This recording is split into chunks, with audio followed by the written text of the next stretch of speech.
Viral, pengamen di Bekasi kepergok kendarai motorsport. Pengamen dengan gaya tak biasa memang kerap mencuri perhatian. Kali ini, seorang pengamen di Bekasi kedapatan menaiki motorsport ketika sedang mengamen. Ia seolah tak malu ketika mengamen di depan banyak orang sambil membawa kendaraan bernilai mahal tersebut. Ya, video viral di media sosial seorang pria yang sehari-hari diketahui sebagai pengamen di Bekasi terekam menaiki motorsport ketika sedang mengamen. Motorsport tersebut diduga milik pengamen yang digunakan sebagai alat transportasi ketika menjual suaranya. Penghasilan pria sehari-hari pengamen itu sontak menjadi sorotan, mengingat mahalnya harga motor yang ia kendarai.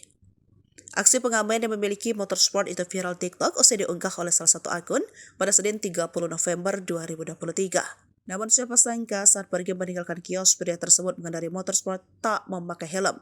Sontak warga yang berada di sekitar kios pun langsung dibuat kaget. Kok ada ya orang kaya gini, masih muda ngamen? Kalian lihat ya motornya tuh. Gue kerja dari pagi motor bebek. Ini orang badan masih sehat di motornya CBR, cuk pengamen, ujar perekam. Diperkirakan harga motorsport yang dikendarai pengamen tersebut berkisar mulai dari 35 juta rupiah hingga ratusan juta rupiah.